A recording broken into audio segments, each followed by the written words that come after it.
to the Gospel According to podcast, the first and only podcast looking at the intersection of pop culture and the Christian faith. I'm your host, Dan Org, and I'm joined, as always, by my co-host. You may know him as the guy who believes in ghosts, but more importantly, he thinks they need to believe in themselves. You know? That's Dave Hallahan. That's me, yes. One of Ted Lasso's best qualities, wanting everyone to believe in themselves. And even the undead or the currently dead. What is a ghost? Ghost is dead, right? I think that's the most important question we need to answer up top.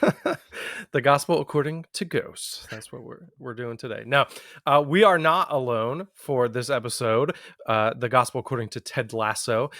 We have a very special guest, and you may know him as the guy who is allergic to horses and radishes, but not horseradish. It's Joash Thomas. Hey everyone, my name's Joash Thomas. Good to be here. Thanks for having me. I've been watching. I am the latecomer to Ted Lasso of the three of us, so I'm just like halfway through season 2. But I've been watching to enjoy the show and to get gospel themes from it, but also to get good introductions. And I think it was like last night or the night before I watched the one where they make Ted and Coach Beard make sandwiches for each other. And he's like, what? No horseradish? So I was like, that's it. That's the one right there. But Joash, I think people probably know you for more than your allergies, if they know you. But you're the National Director of Mobilization and Advocacy for IJM Canada, International Justice Mission.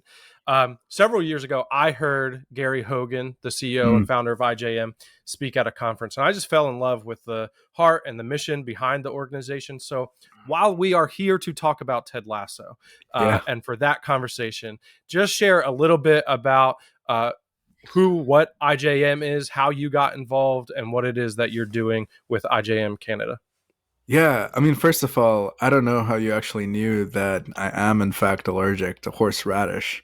Wow. The first moving to the US was the first time I had sushi, and someone tricked me into thinking it was just it's not real wasabi sauce. Yeah, it's horseradish with green food colored. Exactly. Yeah. Discovered a pretty strong reaction to it. Wow, that's funny. But so I definitely felt seen when you said that. But yeah, I've had the joy of working with International Justice Mission all over the world for the last 8 years, 3 different countries. Currently serve on our leadership team in Canada, leading our church partnerships and our government advocacy work here in Canada, across the country. I get to travel across the country, preach at Canadian churches, and invite everyday Christians to step into the fight of seeking justice with God and the global church and IJM teams around the world. IJM is the world's largest anti-human trafficking organization. We've been around for 26 years. We work in close to 30 countries around the world. Over the last 26 years, we've helped rescue over 87,000 people from slavery and trafficking, and also violence, like sexual violence and other forms of violence. We've also helped protect over 10 million people from ever being trafficked or subject to violence in the first place. Wow. And awesome. Our 2030 vision is to protect 500 million people from ever being subject to violence in the first place. We do this work as Christians because we believe that the God of the Bible is the God of justice, who invites us to make all things new with him. And it's a joy to get to do what we do. But, just for context, everything that I say here today is just as Joash Thomas. I'm not representing the organization in this conversation, but I love getting to do the work that we do with IJM. Same, and that accounts for all of my past things I've ever said. They did not represent my church. I actually am speaking on behalf of IJM, just so everybody knows that. Right. You're the fall guy today. Yes. So, are you big soccer, football fall guy, Joash? Yeah, I am. I'm a huge Chelsea fan. I might actually try to go see him in Atlanta I live in Toronto, but I lived in Atlanta many years. Chelsea's coming back to Atlanta. Okay. As is Wrexham. Wrexham's coming to North Carolina. Okay. So, yeah, huge soccer fan. Played all the FIFA games since, goodness, 2000. No, Okay. actually 1998. So, yeah, huge soccer fan. Do you play soccer at all? On the Xbox, yes.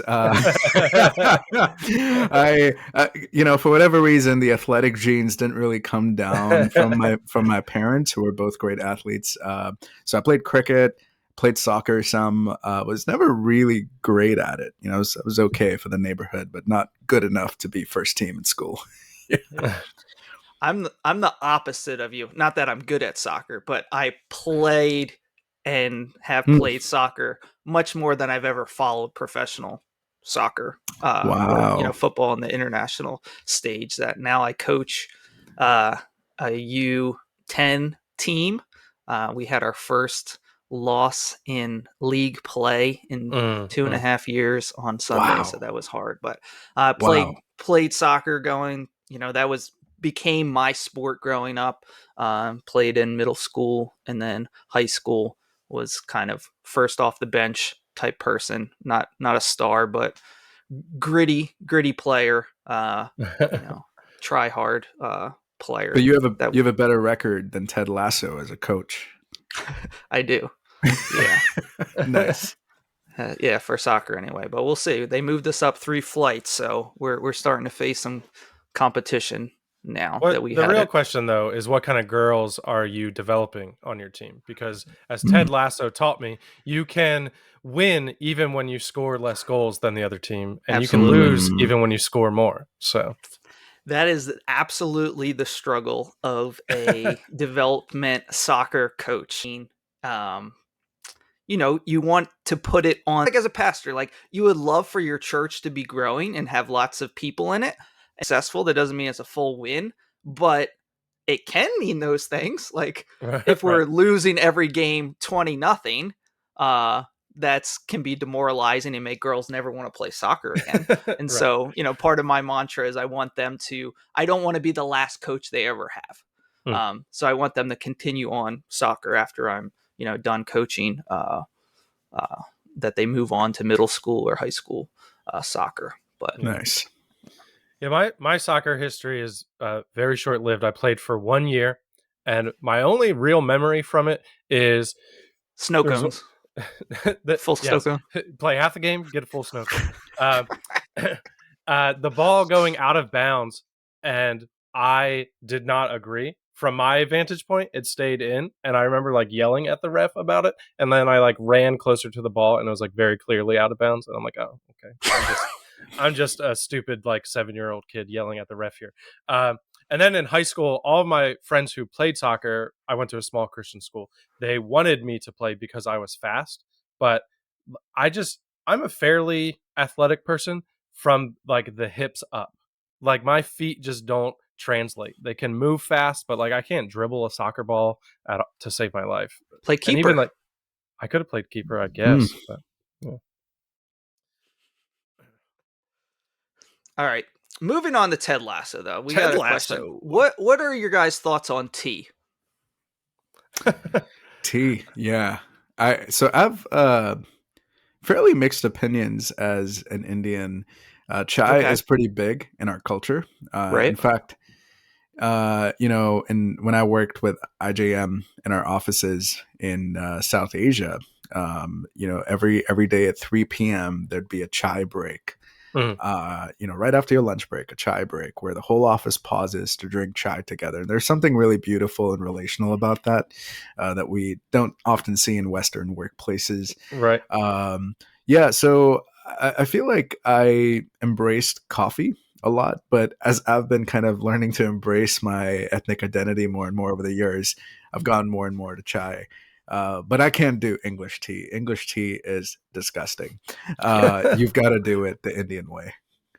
I fully agree with Ted Lasso that tea is horrible, absolute garbage water. I don't know why you do that. A recurring thing throughout the show, and every time I'm with him, I'll drink iced tea, or sweet tea because it's just sugar water. Right. But hot tea, I'm like, I should want to drink this. Like I should like it. I'll like buy bags and be like, oh, maybe this is the flavor, maybe this is the time. No, it's every time. It's I feel the same way. To be honest with me, it's a prank, right? The tea, like when tourist folks aren't around, it tastes like garbage, right? And that's how I feel like when people are ordering tea and like drinking tea. Yeah. I actually feel stronger about my distaste for coffee than I do for tea. Wow. I know I'm an anomaly that way. Although Dan, you don't drink coffee either. No, we're like energy drink podcast. Yes. So Looking Nice. for our energy drink Monster sponsor. Energy, Sponsor. not a sponsor Yet. But yeah, I found the Monster Rehab, which is there's very low amount of sugar in it, so I feel like it's healthier Yeah. of an option there. I don't want to overstate it and call it healthy, but it's healthier because of less sugar. But my thing is I don't like hot beverages. I probably drink like half a dozen to a dozen hot drinks a year, and that's it. Even Wow. in the winter, like just give me a bottle of water, that's fine. Like I'll be all right.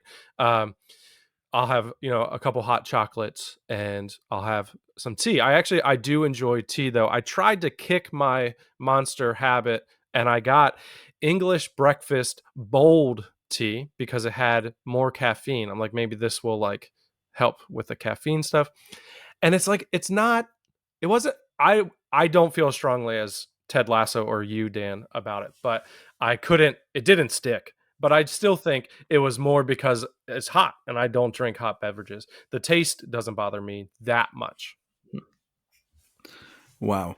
Yeah. I feel like I've come to appreciate hot drinks more after moving to Canada than before. So That's I don't know. fair. That's fair. Yeah. We're all evolving. Yes. If I move further north at some point, my wife will probably leave me. I don't think she She said wants to go me, in the opposite direction. she wants to go in the opposite direction. She said this year, I can't handle one more New Jersey winter. And Joash, I don't know if you've been paying attention to New Jersey weather or not this winter. Probably not. It has not been cold. We didn't get any snow. Zero Wow. snow. We had a few days that were like below freezing, but probably I could count them on one hand. Wow. So this was a very mild winter. And I'm like, you can't do one more. You didn't even do one this winter. But yeah. So I can't move further north. That's like spring here. Anything below freezing, basically. Yeah. So Joash, you enjoy Ted Lasso. The reason why we're even doing this is because of a tweet you had wanting to talk about some of the themes of Ted Lasso. What do you think drew you into the show that is now in the third season? Yeah, I think the timing of the show's release, especially season one, was very profound and poetic. I think because if you look at Ted Lasso and the themes that it touches on, I think a primary theme is life and death, right? And this is characterized with the striker Danny Rojas and his favorite line, which is "Football is life." Right until the beginning of season 2. Hopefully you watched that by now. This was like 2 years ago, but beginning of season 2, he kills a dog and by accident, while shooting a penalty kick, and then starts saying "football is death." That's when Coach Lasso realizes that, or the coaching team realizes that they need more support that they can offer, and that's where Dr. Sharon comes in. But it's this constant theme of life and death, and I think the first season of Ted Lasso came out in 2020, if I'm remembering correctly, during the pandemic. When we were surrounded by this culture of death, right? And all of a sudden, this show brought life in the pandemic, and it's continued to bring life as we're lifting our heads after the pandemic as well. And it's hopeful, it's light, it's optimistic. I feel like Ted Lasso is the perfect embodiment of common grace in pop culture in many ways. I see him as an avatar of Jesus in pop culture. So we can go down all those rabbit trails. But I've been writing a lot of seminary papers about this, as you can tell, uh, because there But really is. it's Yeah. refreshing. His character is Yeah. refreshing, that we've had so many of these last years, and some of even the best shows where the main characters are like anti-heroes. Mhm. We had, Breaking Bad, and then, some of these other action or fantasy shows Mm, where they're, I mean, all characters that are developed at all have flaws, and Ted Lasso, you can get into those too, but this idea that the optimist, that the person that is trying, to love even when it's hard, to show grace, as you said, mm, is I found it refreshing. The upbeat, poppiness of it, especially in the first season, of wanting to root for this guy that wasn't going to let the dissenters, wasn't going to let his situation that seemed like he was set up to fail dissuade him from doing what he thought was his job, which was developing men, was developing relationships, not necessarily winning or losing, but the confines of, he loved coaching. And yeah, it was just like a breath of fresh air in the landscape of what media and television and movies have seemed to be recently. Yeah. Yeah, I think there is a draw. I feel the draw to like the anti-hero and the complicated figure. Um but I think there was something refreshing about Ted Lasso and his optimism. And I think as the early on we are introduced to like the his home life dynamics and his relationship with his wife, and like it's not just rosy all over the place, and that kind of the complexity does develop as the seasons move on with Ted, but he presents as very optimistic, and I think is optimistic and hopeful, really to his core. And that first season ends with that his kind of like halftime speech to his team about hope, and the saying of the town that it's the hope that will kill you. And I really like that hit me. And I think, Joash, your point about this coming out during 2020, mm, um, really that like struck me as I think something that we were a trend we were on before the global pandemic, but then that just hastened by a lot of cynicism. And we mm, just are all so very cynical. It's kind of our default. I think it's viewed not just as normative, but like it's safer to be cynical than it is to be hopeful and to believe in something in today's world. And so that hope that he is advocating for, that it's not the hope that will kill you, it's the exact opposite of that, definitely strikes me as very very biblical, very Christ-like, that it is better for us to hope in something, and as Paul says in Romans 5, that hope will not disappoint. And I think that really captured me as something that speaks to our current moment. love that. Ted Lasso is the person we all need in our life as far as an encouragement, an encourager, and something that in the last few years I've noticed that I'm not always the best at, but it's so needed. I had the quote when he's talking to Jamie, and he says, "Jamie, I think you might be so sure that you're one in a million that sometimes you forget that out there you're just one of 11. And if you just figure out some way to turn that me into us, the sky's the limit for you." Uh, so often, coaches in media are like the yelling, the screaming, like we have to be perfect, break the players. And he is always looking for the good. And even when his star player Jamie is, selfish brat, and like his selfishness is detrimental to the team a lot, but he's encouraging him in a way that is gentle, is a rebuke, but not one where you're coming out of it hating your coach, but you're wanting to feel inspired to want to live up to that Mm, potential that they're imparting into you. And if in life, if we did more of that, of uh, Hebrews 10, I always think of, do not give up meeting together, some are to do, but encourage one another towards love and good deeds, that as Christians, are we doing that? Like, are we encouraging, pushing one another towards love and good deeds, or are we pulling each other down Hmm. away from that, away from God, or to make us feel better if, we're all on the same low level rather than pushing each other to be more Christ-like? That's so good. Yeah. And this is one of the reasons why Ted's character reminds me of Jesus.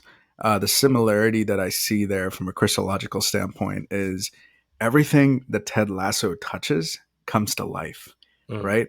Like he moves to this club that's dying, that has a dying culture, that has a duplicitous boss, prima donna players, angry captains, right? And he starts to build this team around him, and everyone that he touches comes from death to life. Like even broken relationships that you see in Mm. season one, like Jamie Tart and Roy Kent, just can't get along for whatever reason. And then, not to spoil too much, but by the time you get to season three, you start to see beautiful moments of reconciliation between the two of them, and brotherhood that's shaped because of the team environment that Ted Lasso has created, this environment of life and encouragement and hope, which, yeah, you're absolutely right, is so countercultural to how so many locker rooms, I'd imagine, today are, or even workplace environments that tend to be toxic. Yeah, I think that's good. The past, I feel like the past few episodes, maybe because we were around like Easter time, but we've talked about how Jesus came and changed that paradigm and that worldview, where the assumption was that that which is unclean is contagious, but Jesus came and it was his purity that was contagious. And Ted Lasso, I think, has that quality about him as well, that he's not going to look at a toxic environment and allow himself to be contaminated by that, but instead is going to bring life into that. And I think even the situation, the reason why he's brought there by Rebecca is to fail and to lose, and then when that is brought up to him, his response is not to grow vindictive or to be upset or to feel defeated, but he Mm, immediately offers grace and forgiveness to her and breathes life into this woman who has been beaten down. And so, yeah, mm. I love that that embodiment by Ted Lasso. And there's that persistence of grace that he gives. How often in our lives where we confronted with someone that's being a jerk to us and we're just like, okay, if you don't want to be around me or whatever, fine, go your own way. But he continues bringing the biscuits to her. He continues to, the mantra. I think you have it on a hat or a shirt of love anyway, of Hmm. like, regardless of how it's going to return to me or not return to me, I'm going to choose love. I'm Hmm. going to Mm, choose grace, and be obedient in that way towards those that are around me. And, you know, in this case, he's trying to win them over as a friend and as a colleague and as somebody on his side and on his team and the way that he's coaching. But in our life, that we're called to win people over to the kingdom, that they would know we're Christians by our love, that we would show love in action, not to elevate ourselves, but to elevate the kingdom and elevate the message of the good news of Jesus Christ. yeah. And, the reality is that when you lead in such a vulnerable way, the reality of broken humanity in the fall is that people will take advantage of you. Right. That Yeah. will happen, right? And especially as leaders, when you lead in a vulnerable way, people will do that, and that does happen to Ted Lasso as well. Hmm. There are people close to him who betray him.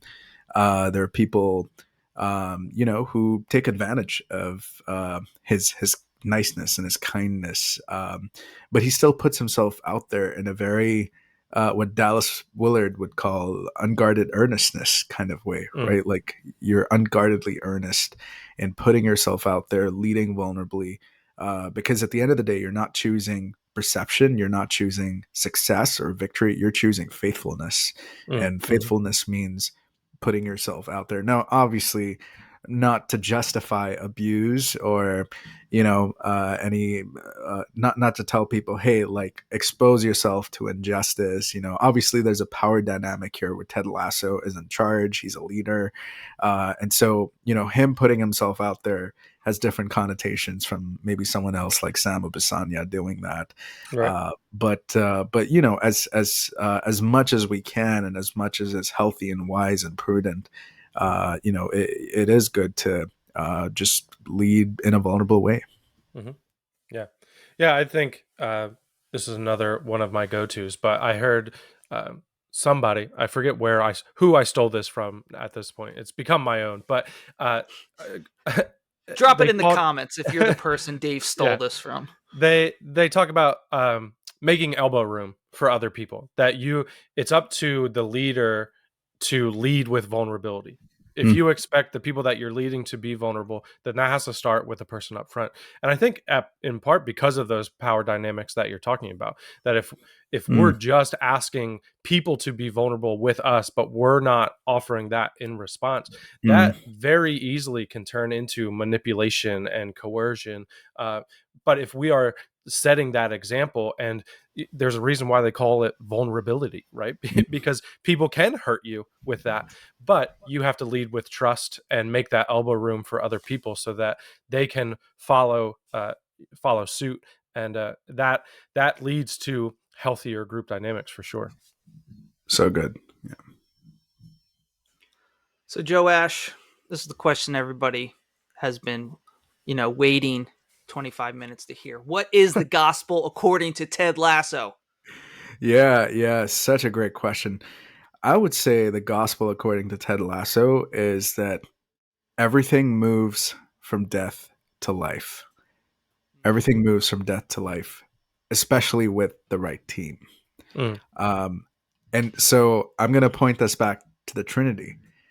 That's the right team, right? A team that is diverse, unique, of three and one working together, right? And they bring things from the Trinity brings things, the Triune God brings things from death to life, and I see that in Ted Lasso. It's this one guy showing up, putting together the right team, and then moving things from death to life, and you have this hope watching the show, even if you're not caught up on season 3.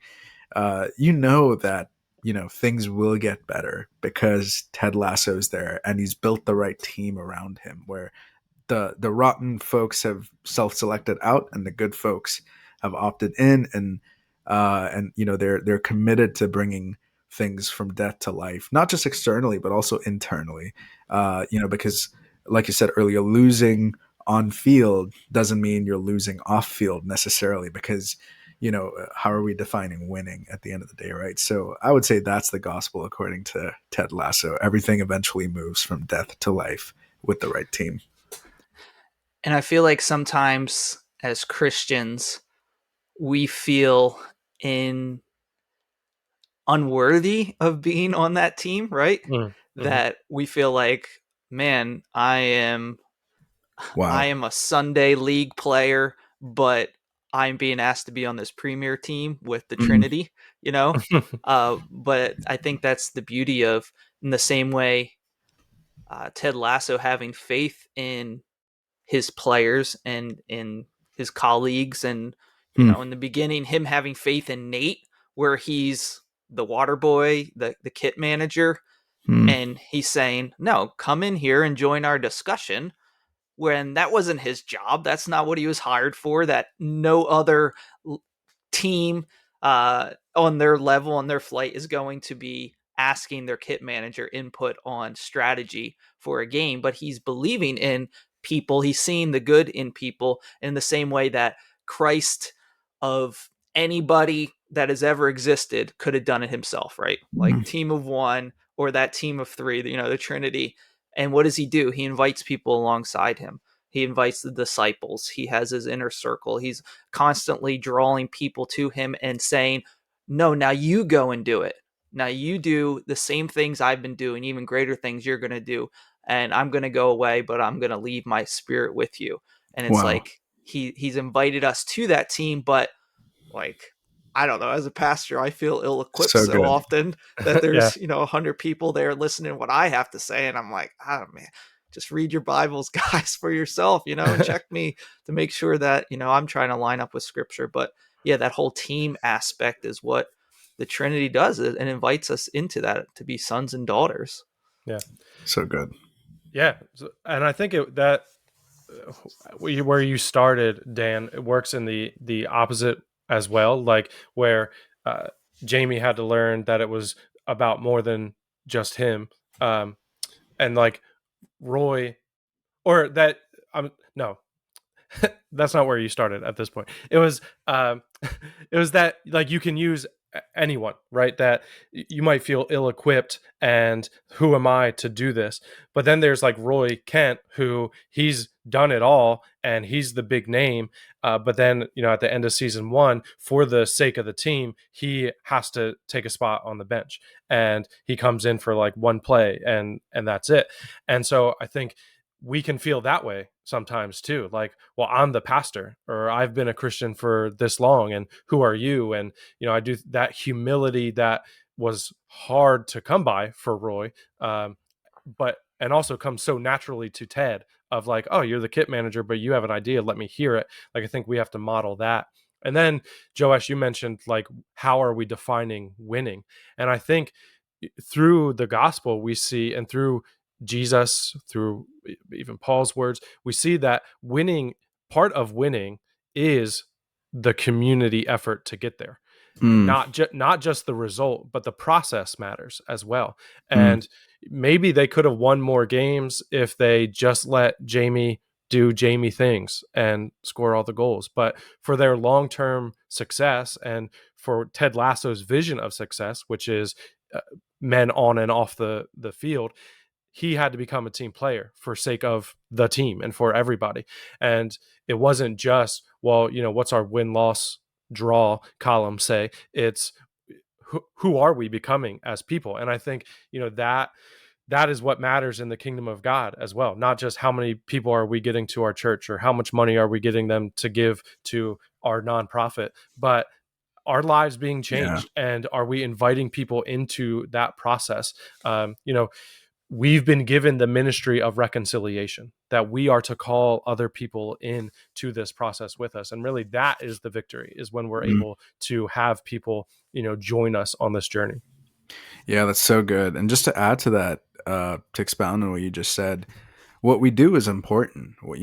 All of us are in ministry doing amazing things. What we do is absolutely important. But at the end of the day, it's how we do it that Hmm. that really Mm-hmm. matters, Yeah. right? And that's what really matters to God as well. Who are we becoming in the process of doing these things? Yeah, and that's one of the reasons why we at IJM call ourselves a community of spiritual formation, for the exact same reason we say that, as we seek to go and transform the world and do all these amazing things, we're also opening ourselves up to be transformed by the Spirit, in community as we Mm. do these things together, in communion with God. So yeah, so good. Yeah, it's the way we go about things a lot of time, and that's what we see with uh, Ted Lasso. Like, he's going about it, um, that his lessons aren't just told, they're lived out. That we see the glimpse of him walking through the streets and people being mean to him, calling him names that Dave would say on this podcast, but I won't. Uh, but him, with that relentless positivity and kindness that he's showing, that he's dribbling the ball with the girl on the street on the way to and fro, that he's bringing in the street musician to the charity event when they miss out. Like, he's connecting with people that soccer coaches at the premier level, I doubt, super often do with the cities that they're in.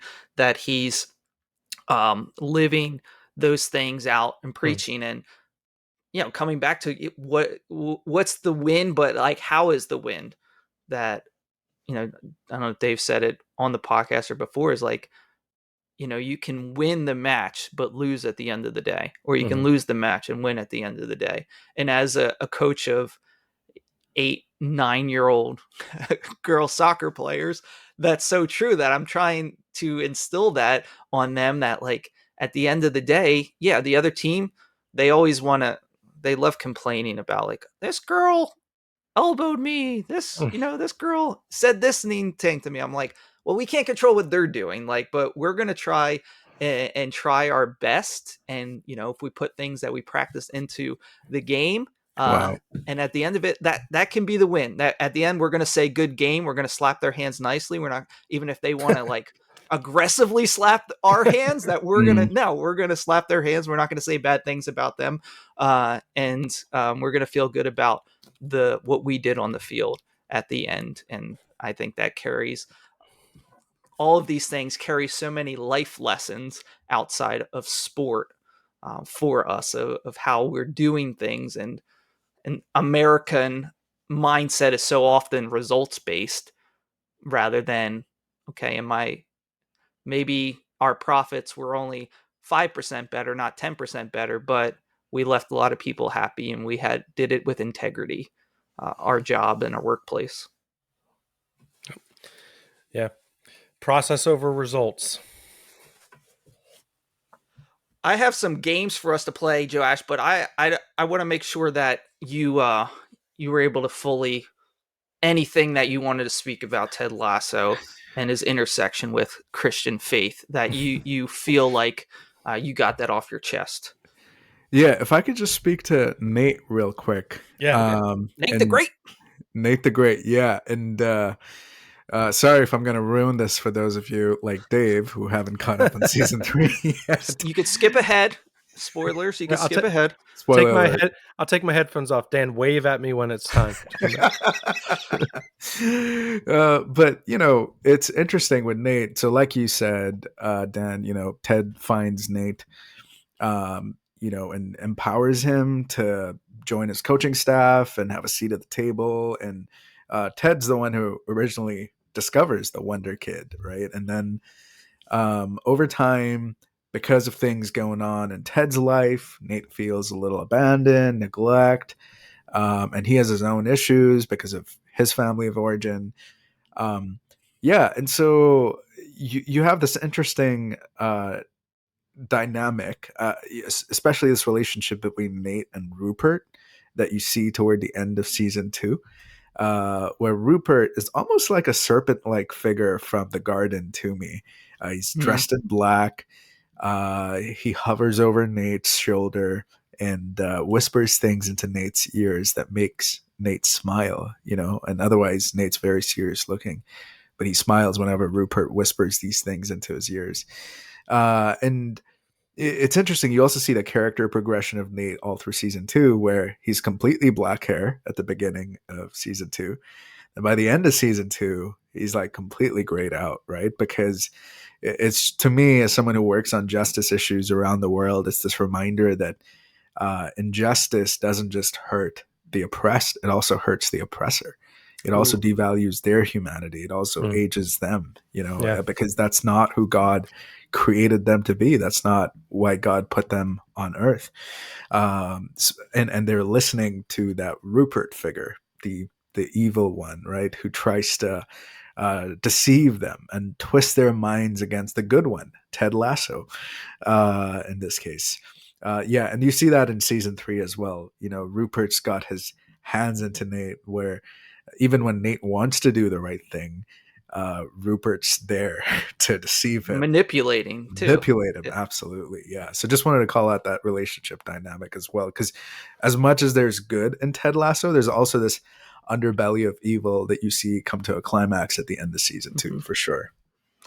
And that struggle that we all have in us, right? Of are we going to allow our flesh or the evil one to manipulate us into something that feels good, like having that power for Nate feels good, being promoted, being recognized, having control feels, a part of his flesh feels good. But then you start to see the cracks in it for him too, where he's like, but man, when I had somebody that believed in me, when we were having fun, when he cared about me as a person, not just as a tool to win soccer games and get back at his ex-wife, but somebody that it was beyond just the soccer.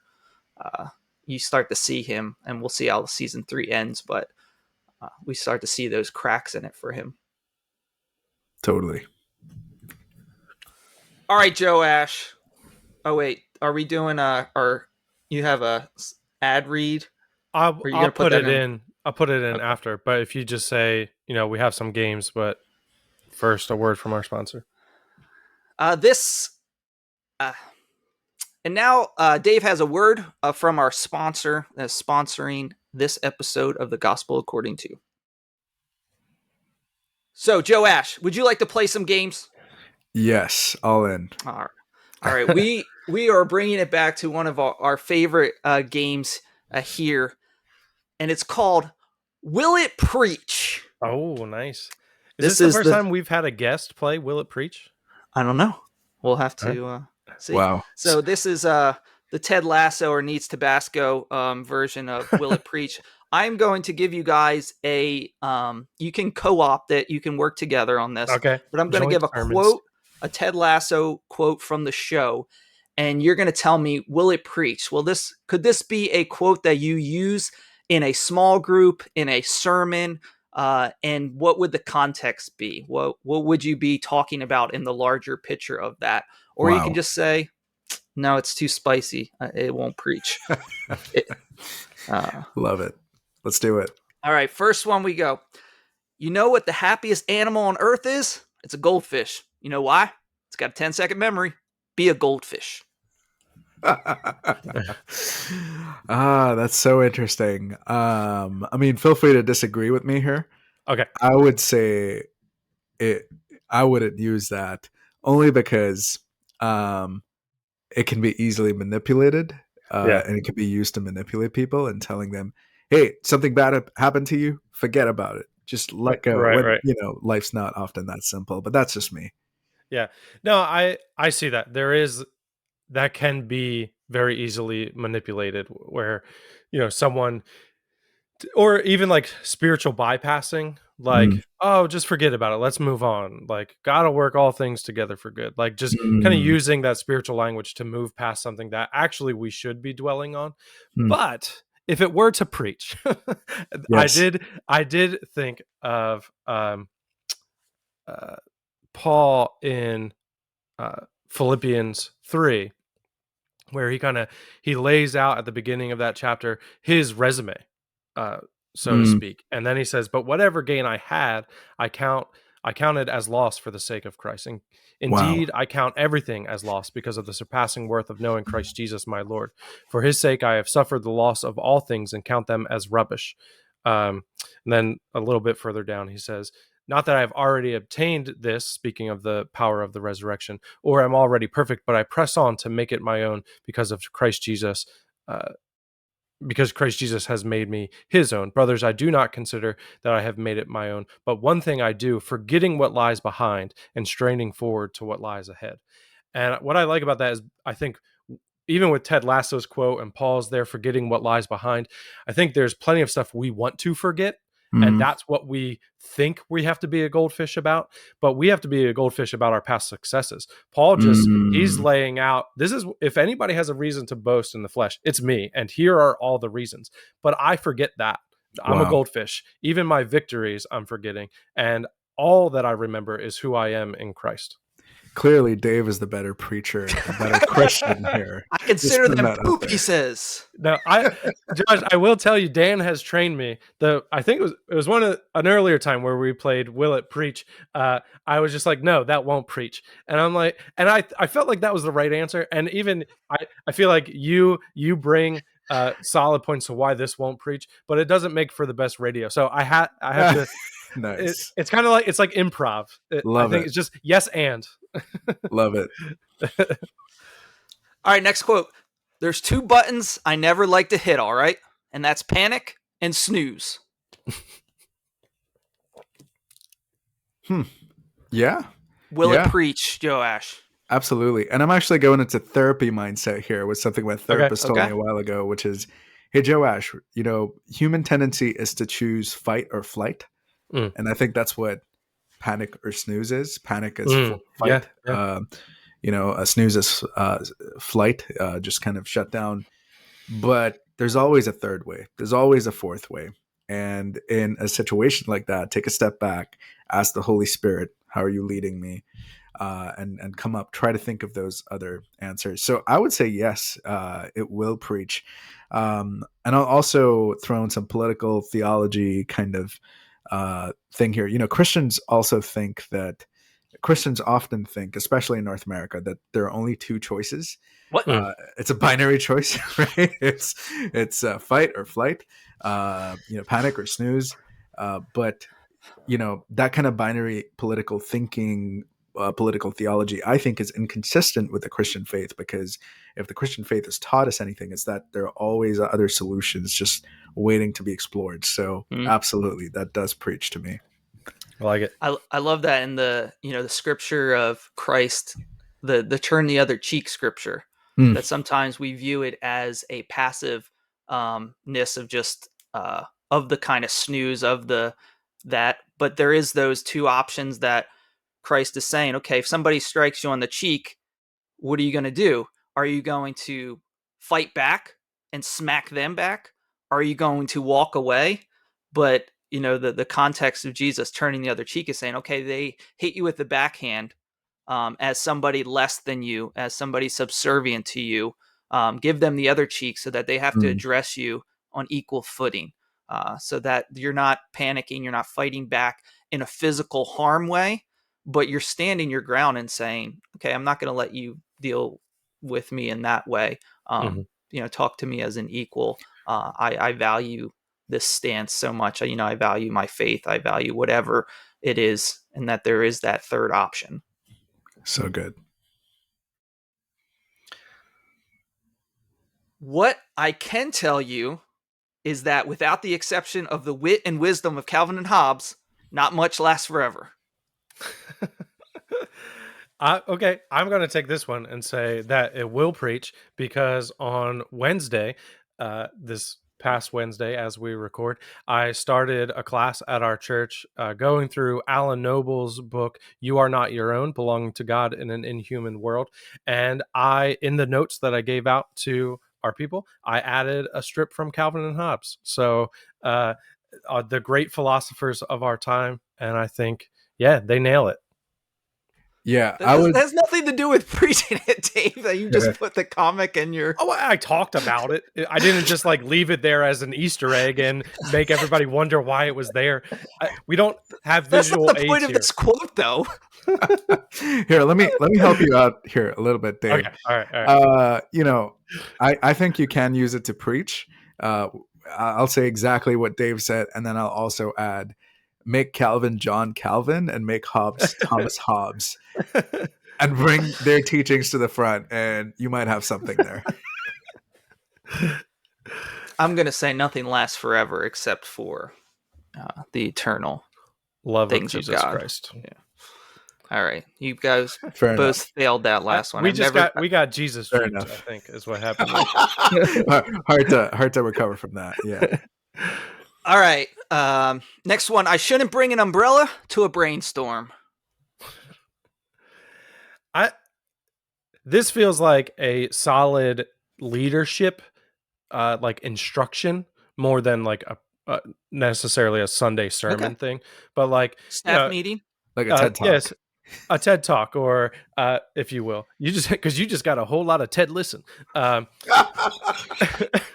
Nice. If you're talking to an elder board or to the senior pastor or to anyone in the leadership position, I think that principle is a good one, because I've been the leader before. I won't point the finger at anybody else. I've been the leader who's asked for feedback, gotten feedback, and been like, that's dumb. We're not doing that. Why did you even bring that up? And I invited the brainstorm and then brought the umbrella as well. And I think as leaders, we should invite feedback and we should listen to it all. I don't think, obviously, we don't do everything everyone suggests, but we have to be open to it for sure. Wow. I actually have nothing to add to that. That was so good. Yeah. That's the end of the podcast, actually. We're done. And I know for me, I'm scared, and we are, we're scared of failure. And so we forget that, and that's a Ted Lasso lesson too. It's we're scared of failure. And so we don't try things. And I think in not trying things, and us as leaders bringing that umbrella where we're saying, no, we're not going to do that, that's limiting the growth of somebody else. that yes, maybe that event in that moment is going to go off better because we didn't use this person's suggestion, Mm. but we're gatekeeping leadership for ourselves. And that's something God's really been teaching me these last 3 years of being the lead pastor of the church. Whereas like there's some things where I feel in my that I can just do better, in my lack of humility or my, experience that, but in doing so, or maybe even my um, false humility where somebody asks, "Oh, is there something I can do to help you?" And I'm like, "No, I'll just do it myself." And whereas that may seem to some as like, "Oh, well, he's working really hard. Oh, he doesn't, he wants to, do this."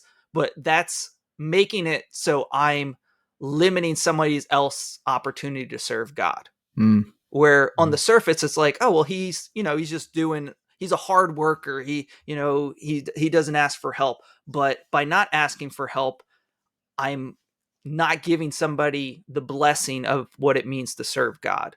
The opportunity to try something and then maybe find that it's not their gifting, they don't like it, they do fail, uh, but then the next time maybe they'll do it better, where they find that they love it, and then I should be in some ways trying to work myself out of a job, that there should be other people that are rising up to want to minister, that we're all on the team, bringing it back to that Yeah. illustration that Yep. I don't have to do the work of all 11 players on the pitch, that I can, delegate, and we're going to get more done for the kingdom rather than me gatekeeping that I'm the only one that's allowed to do ministry. Yeah. And going back to the definition of what's a win, right? The win is when we do it as a team, not Dan has great ideas. And how did Dan get his great ideas? Through experience, probably because you were allowed to do a lot of dumb ideas and you figured out the best practices. And so, Mm. when you give something to someone else, give it to them. Like, let Yeah. it fail and then walk with them through that failure. What can we learn better from that next time? And maybe it's things you already knew, but if you told that to them, then what the lesson they actually learn is, I'm not as good as Dan and I can never do this. But if they fail and you walk through it with them and say, what can we learn? Then they have actual lessons that they can take with them into the next thing. Mhm. And that's what Wow. coaching is. That's, Right. is if every time Yeah, I somebody can play messed up. softball better than my 9-year-old daughter, but I'm not going to go out there and do it for them. They got to go and do it. And if you pull them off the field every time they made an error, like you're going to Right. have 0 players by, game Right. 5. Yes. It's amazing. Wow. And this last quote I had here, but it's obviously would preach: doing the right thing is never the wrong thing. Yeah. Mm. Sure. Yeah. That's Paul. Yeah. All right. So I have our last game here before we head out. This game Dave named Ted Lasso. Is he your youth pastor? Pastor. Pasto. We're trying to Ted pasto. Lasso. He's your pasto. All right. So in this game, we're going to take the Nice. characters of the show, Ted Lasso, and we're going to assign them roles within our fictitious Richmond church. Wow. Richmond Community Church. So these characters in it, if you have ones you can just come up with, and then maybe give a reason of why you'd want this person in this specific position at your church, how they would do. I'm going to start out. I have Jamie Tart as the pastor's kid. So Okay. entitled, think they're above the law, think they can do whatever they want. They don't have to show up for training on time. And then there's either that arc season 2 or where he leaves. So, there's some pastors' kids that might leave the faith and then come Mm. back. But then we see his development starting to take some of that role more seriously in being a actual leader in it. And so we see kind of that arc that I've seen from Pastor Kid. So I have Jamie Tart as the PK in our church. Wow. Yeah. My mind went towards youth group worship leader. Okay. You've got the passion, you've got the talent, but a lot of times, speaking as a former youth group worship leader myself, there has to be maturity that builds over time, and you make mistakes, but there are others who are patient with you. But Pastor's Kid is a really good one. Yeah. Same kind of vibe, same reasoning. I had guitarist down Nice. for Jamie Tart as well, but With the like 3 pedal boards on stage. he's the one person on the worship band, other than like the worship director, who is paid to be there. Like so he's like, he has this air of like, yeah, I'm not a volunteer like the rest of you guys. Like, I actually know what I'm doing. That's awesome. Good. All right. You guys got any? I have a couple here. We sprung this game on you, Joash, so I'll give you some chance to think through. So I have Trent Grimm of The Independent. Of The Independent. Yeah. He is the parishioner at the church who watches and listens to other preachers throughout the week that he likes better than his home church pastor. And so at the end of the sermon, he always has more of a comment than a question about what you preached. You should have said it like, Andy Stanley said. I don't know what you're referencing. No, you were being that was Trent just something Grimm. that he would have said. Yes, I thought you were talking to me. You were talking as Trent Grimm. Yes. I got it. Sorry. I got it. Miss the reference there. I have an easy one. Keely Jones is our social media communications. Yep, runs the person. social media for the church. That's what I have written down. Mhm. Yes. Yeah, and could potentially get the church some sponsors as well. Don't forget that. Yes, for sure. Our communion bread this morning is Stroman's artisan. There's coupons in the back for half off your next loaf. So if we're a Richmond Community Church, we're in England, so we might be able to get like a sponsored wine for communion too. Oh, yeah, nice. Or Bimbo, like the Union. Bimbo bread. Nice. Yeah, I was thinking of Coach Beard as executive pastor. But I could also see Roy Kent as executive pastor. They've got, so obviously you've got Ted Lasso as pastor of vision and teaching at a large mega church. And then you've got the Coach Beard behind the scenes who's, super knowledgeable, knows all these things. But I could also see Roy Kent in there because, he's the one who gets stuff done. Oi. Or maybe like the treasurer, where he's just like, he's saying no to all of Ted's ideas. There's like, can we approve this blimp for our Easter egg drop? And he's like, no. Hell no. We'll keep Beard as executive pastor, because I had Roy Kent as like our longest tenured elder. Ooh. So like he's just been around for a while, and he does have like a deep spirituality, but he's also just very jaded from like being at the church and being in this position for so long. And blunt. He'll tell you what he thinks. Tells you what he thinks right off the bat. Yeah. Wow. I have Danny Rojas as my greeter. Oh, yes. I want him to be the first person people see when they walk up. He's Jesus is life. Excitement. He's bringing the excitement. You feel like you're welcome there. You feel like there's this energy to your church that you just want to be more a part of it. It's infectious. So Danny Rojas is standing out there, opening the door for you, welcoming you to church. And you want him leading that team, right? Oh, absolutely. You want to develop a guy like that into a leader who will replicate and multiply. I love that. Yeah, absolutely. So I have Nate the Great, who he's a youth leader who was bullied while in youth group and has strong Calvinist leanings. Oh, didn't see that one coming. Yeah.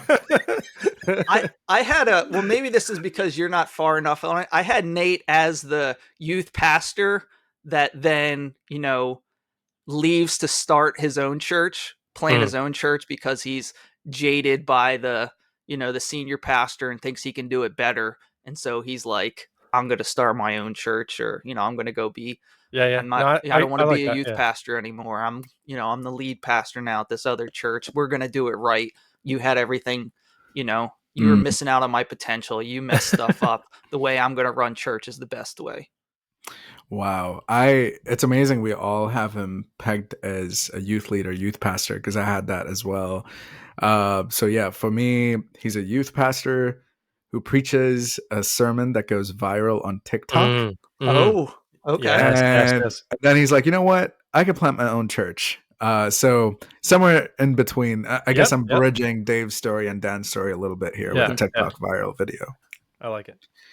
I have Higgins as uh, our paid organist, but we don't have a traditional service anymore.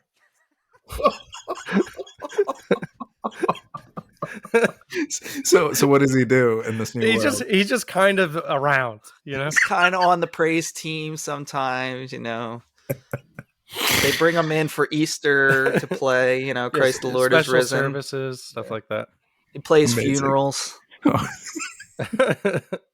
And then another deep cut.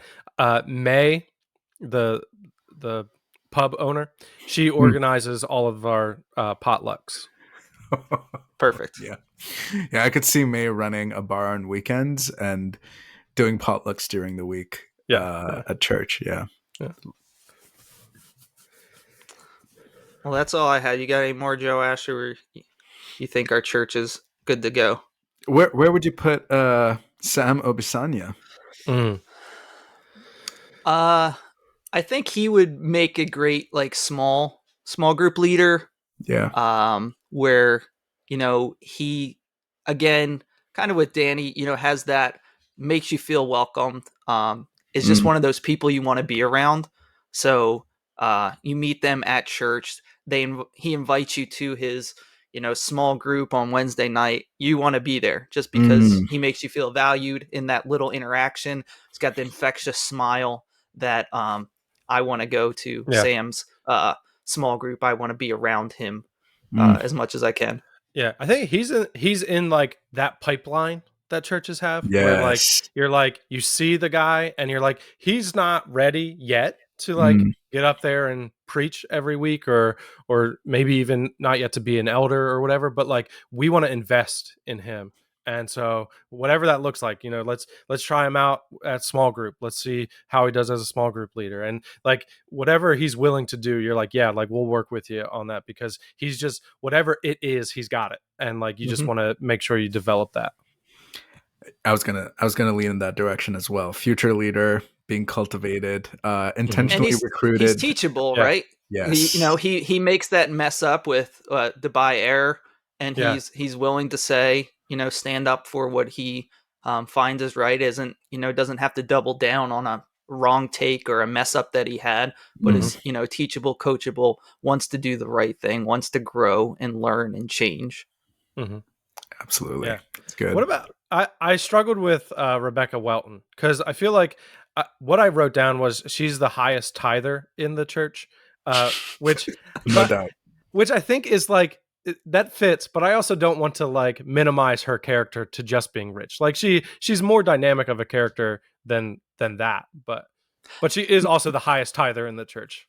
Maybe she's the one too, though. But you get a new pastor in, and she's been in the church for a while. She's grumpy. She's jaded. She doesn't necessarily want the new young pastor to work out, looking for him to fail. Maybe brings up some of those issues like Trent does. But then is slowly her heart's being warmed, and eventually, she's becoming one of the greatest, supporters of this new pastor, and ends up, has never led a small group before, but ends up, leading a small group, or, joins a committee, even though she vowed to never want to do that again.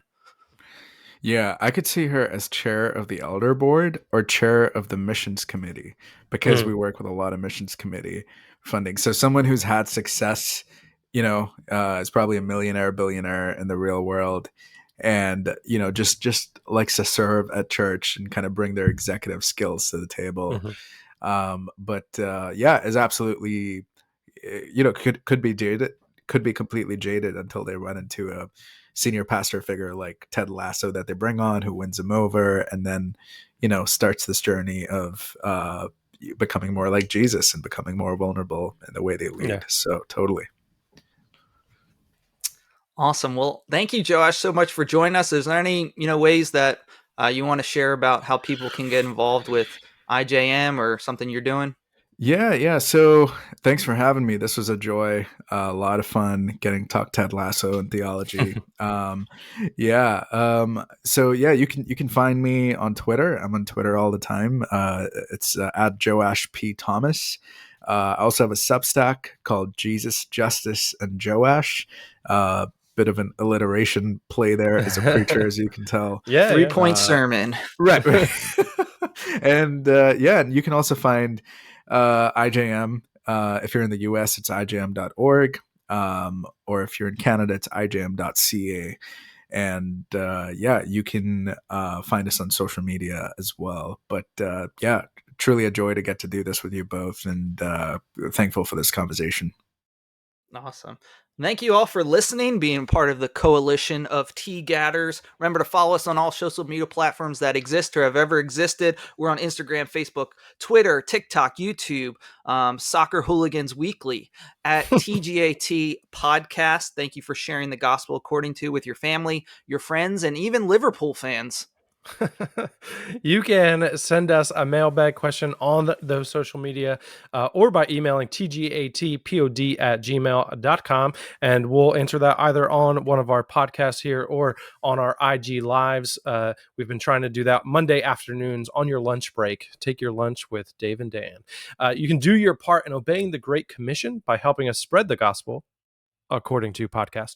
One great way to do that is leaving us a 5-star rating and review wherever it is that you listen. That goes a long way in helping other people discover what we're doing over here.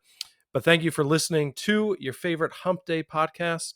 This was the Gospel According to Ted Lasso.